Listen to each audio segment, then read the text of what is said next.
Such a humble beginning. His arrival wasn't announced to kings. It wasn't made before large crowds. Jesus' birth was revealed to men protecting sheep. And yet, could this have been any more fitting for a man who would become the greatest shepherd in the world?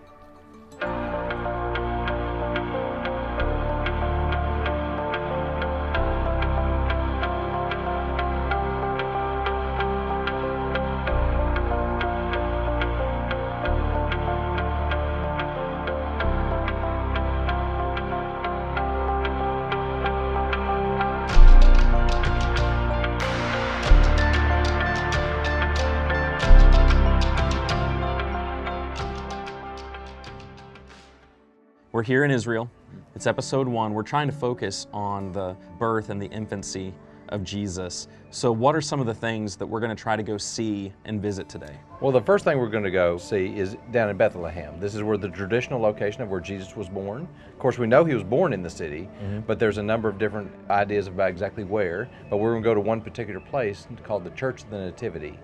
Okay, so we know from the Gospels that during a Roman census, Joseph and Mary come down, and when they get down to Bethlehem, there's no room for them in what the English version says is an inn. We have some images in our imagination that we conjure up when we picture an inn. The word in the book of Luke is the word kataluma, which literally means a guest room. So when they arrived in Bethlehem, there was no room in the guest room. Okay. Which makes sense because there were a number of families there who have come for the census. That's going to be an interesting sight. You know, we're crossing a border there to go into Bethlehem. Even though Jerusalem and Bethlehem are only 6 miles apart, there is a security barrier there between Israel and the West Bank. Now, Luke, the historian of the Gospels, records that in those days a decree went out from Caesar Augustus that all the world should be registered. This was the first registration when Quirinius was governor of Syria, and all went to be registered, each to his own town. And Joseph also went up from Galilee, from the town of Nazareth to Judea, to the city of David, which is called Bethlehem, because he was of the house and lineage of David, to be registered with Mary his betrothed, who was with child. Now, the text talks about Mary and Joseph going up, even though they're heading south. Could you explain that? The idea here in the scriptures is that you're rising in elevation.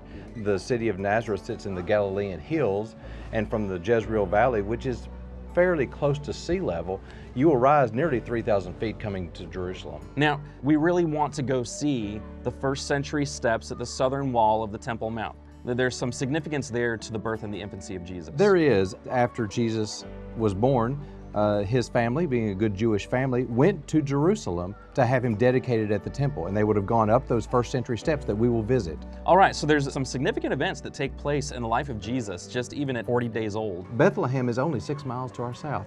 It sits in the West Bank, and so we'll need to travel down there to see all this. I had no idea Bethlehem was that close to Jerusalem. I'm really excited to go see the Church of the Nativity.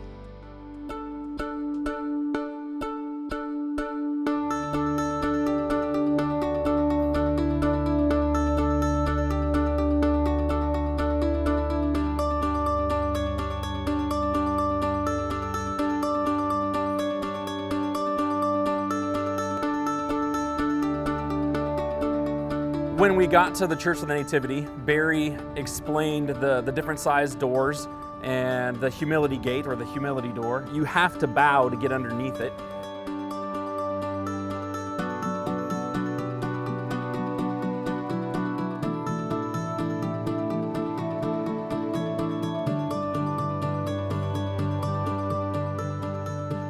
What we're looking at here is a statue of Jerome, who translated the Latin version of the Vulgate.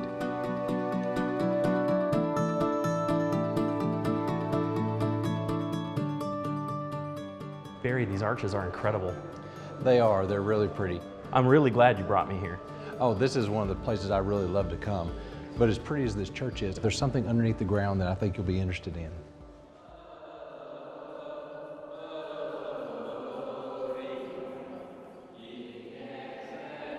Well, one of the things I appreciate about traveling around Israel is because it helps me to make the Bible stories even more real.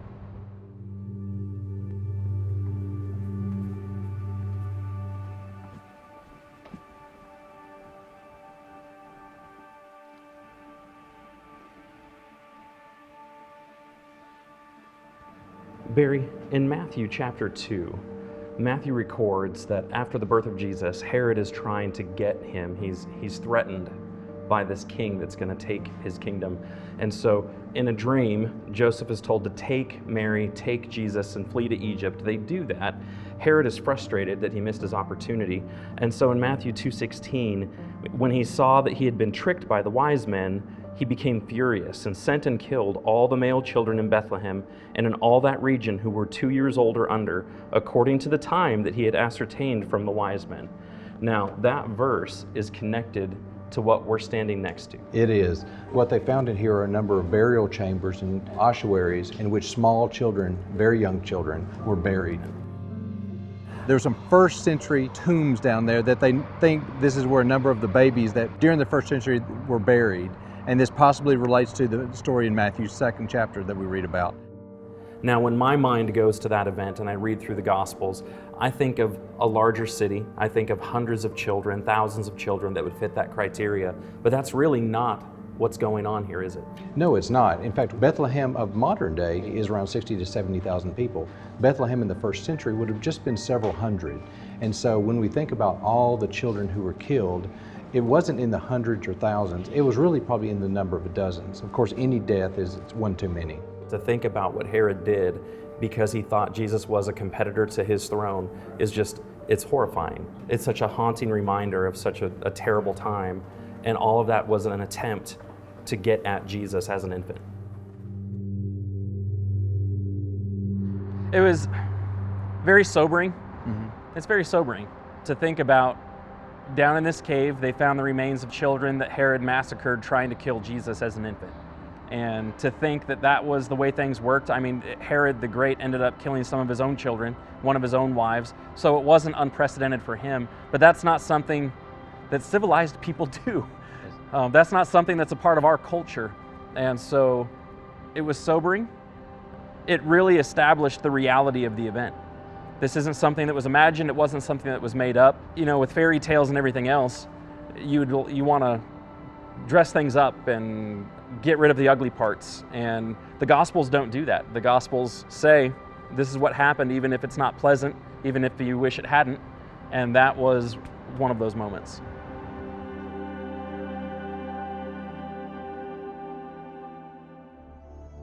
Up at the front, there are 3 different religious groups, 3 different churches that maintain the main portion of the church. There was one group that came in and they were praying and doing their morning mass, and then another group came in and they were supposed to clean up, and then another group came in and went down and prayed inside of the cave. So to watch multiple groups maintain the same space was really, I mean, it was different. That's not anything I've ever seen.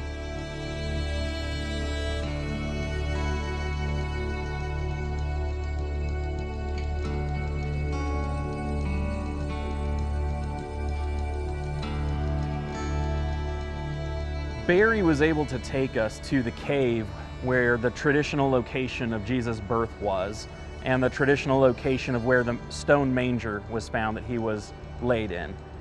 When we use the phrase a traditional location, we mean that this location has a rich heritage going back millennia in some instances to identify a general location. A lot of the times that means we have a history of people passing down that information from generation to generation. We may not know the exact rock or piece of dirt, but it's fairly confident to say it's in this general area that this event took place. And we should probably add that God never meant for us to worship a piece of ground. He never meant for us to worship a specific site. What was important for him was what happened at those places.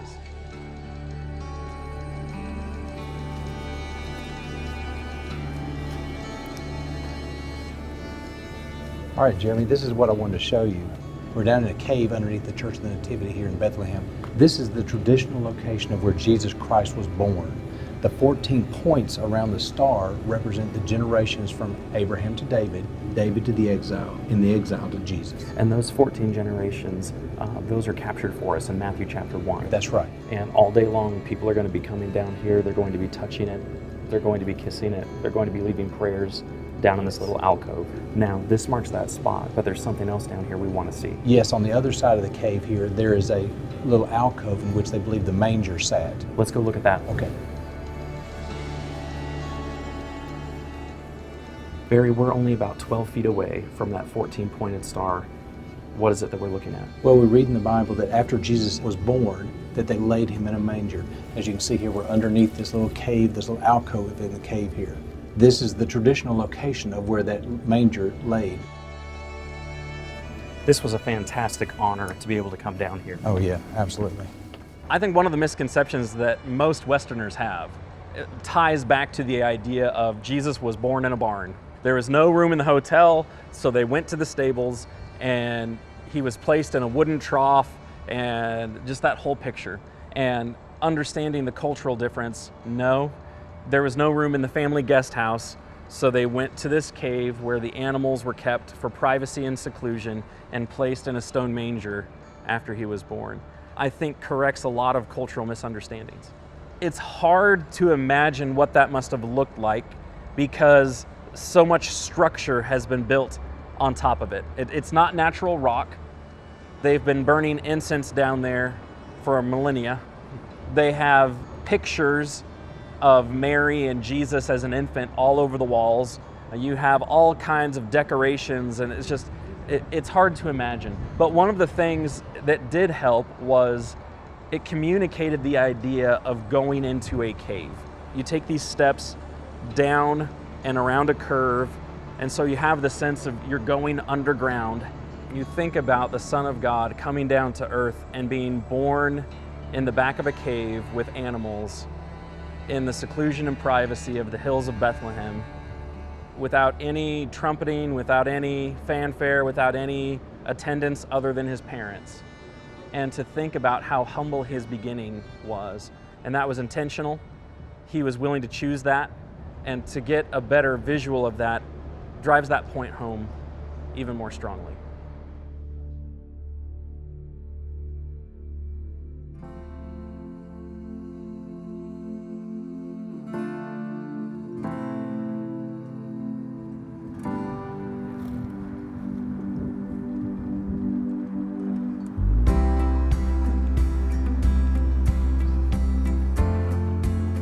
As we walked up to the sheep, they were slowly munching grass coming towards us, and we could hear this underlying crunching and munching.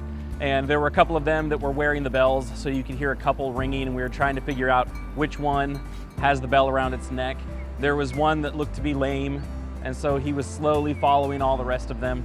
And then to see this young boy, who barely looks like he's in his teens, was leading this flock of dozens of sheep around. And it was just really sweet to watch. It was very tender. One of the things that Luke records for us in chapter 2 is that in the region of Bethlehem, the same region that Jesus was born, that night there were some shepherds out in the field with their sheep. And as they were tending their flocks, an angel came and announced the birth of Jesus. And they celebrated and wanted to go meet him. It would have looked a lot like this. It would have been dark. There would have been the bright light. And as they rejoiced, they would have been excited to know that the Messiah had been born. Being out there on that hillside, it was so much easier to imagine the night of Jesus' birth and to imagine a dark hillside while these shepherds are putting their sheep down for the night. They're resting, it's quiet and calm, and then all of a sudden there's this angelic announcement about the birth of the Messiah, and they start worshiping and praising, and I've just got that image stuck in my head now. And our guide actually made a great point when we were out there in the fact that because shepherds are always awake while they're working and because they see other flocks and other shepherds, that the best way during the first century to carry a message out is through the shepherds. And so maybe that was why God chose to send the angels to the shepherds first, because they would be able to spread the word, spread the good news of the birth of Jesus.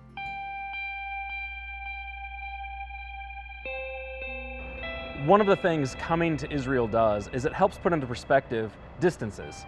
I always visualize Bethlehem is just an hour's drive or 2 hours drive from Jerusalem. You know, Bethany is so far over here. The Mount of Olives was so far over here. That's not the case. So the distance just from Bethlehem to Jerusalem Is 6 miles. 6 miles. that's a 1 hour walk. You know, that's less than a 1 hour walk if you're jogging or really trying to get it done. And so to realize it really wasn't that far from where Joseph's family was to come to the Temple Mount, They had already traveled all the way down from Galilee to Bethlehem. To get from Bethlehem to the Temple Mount was nothing. And to be here in person and to have made that trip puts that in perspective. And I think also you get an appreciation for not only distance, but altitude. One of my favorite verses in the Bible is from Luke chapter 19, in which it says, and Jesus, after finishing his conversation with people in Jericho, it says he went up to Jerusalem. Well, what does that mean? It's a simple phrase, but what we learn is just within that 15 miles, you go up nearly 3,500 feet in elevation. Your ears are popping and all kinds of things as you go up the hill. It gives you a great appreciation for exactly what Jesus went through as he went up the mountain.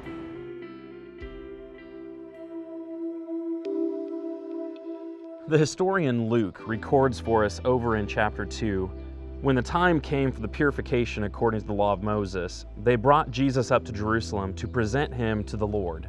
As it is written in the law of the Lord, every male who first opens the womb shall be called holy to the Lord.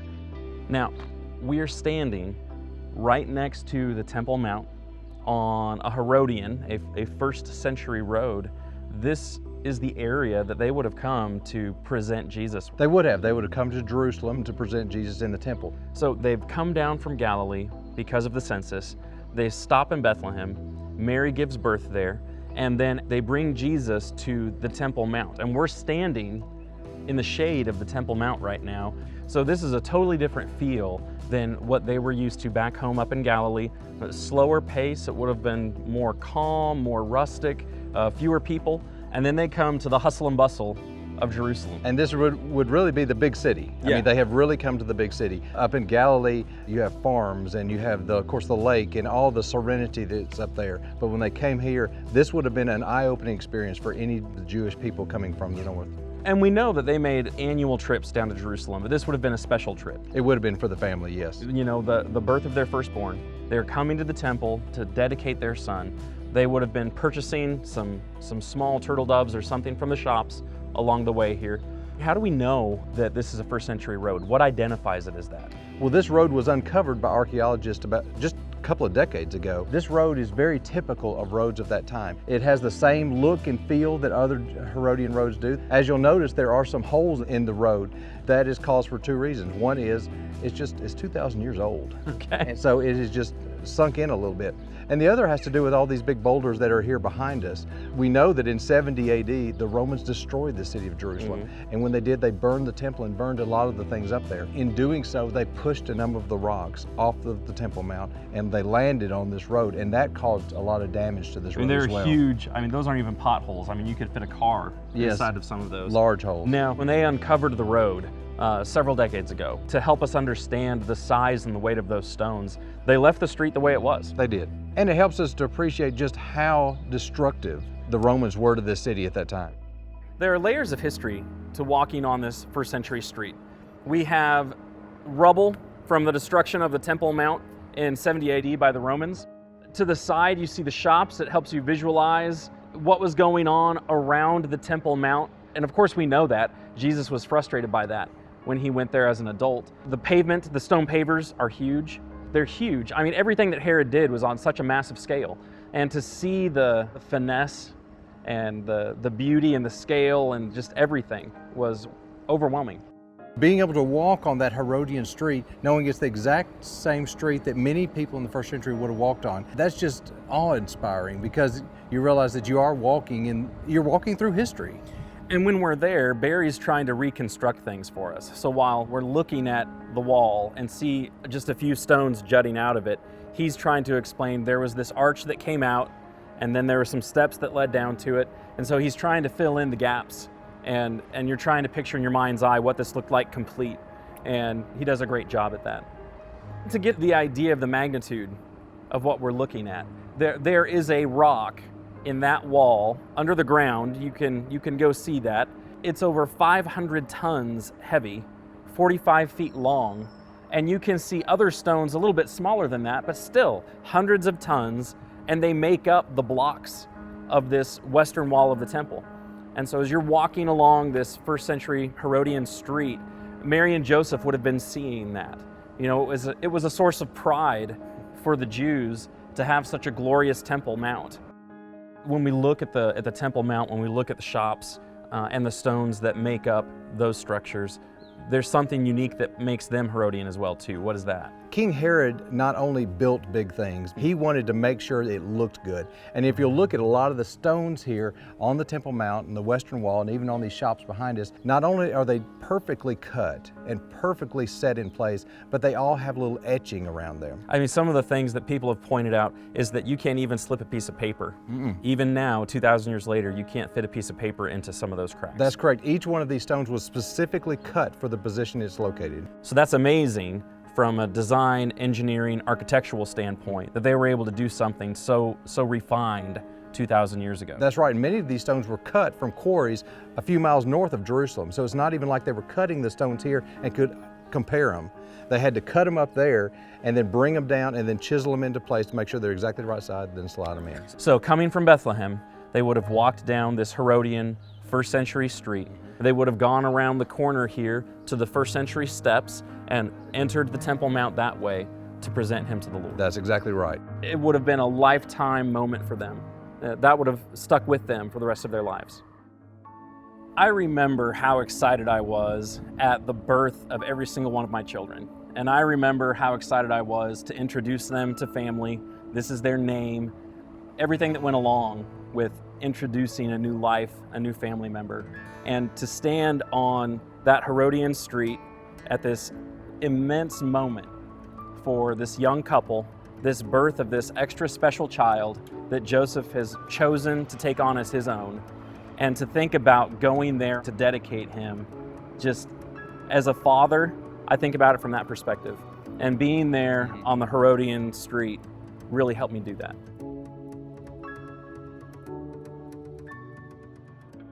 In this episode of Following the Messiah, we've been to several different places talking about the birth of Jesus. We've talked about Mary and Joseph coming down for the census. They go to Bethlehem. We went to the Church of the Nativity. We went over to the Temple Mount to talk about his dedication. There's something else that we need to focus in on though. In Luke chapter 1, Luke records for us the announcement of the birth of John the Baptist to his father Zechariah. In that same chapter, the announcement to Mary of the birth of Jesus to his mother. And in both of those instances, each of the parents responds in a similar way. Each one is shocked by the angel appearing to them. Each one is afraid. The angel encourages each one to not be afraid, but to believe and to respond. Zechariah did not, but Mary did. The challenge for us is to figure out how we're going to respond to the birth of Jesus. Are we going to trust the gospel accounts? Are we going to trust them as reliable? Are we going to choose to believe in the miraculous birth of Jesus or not?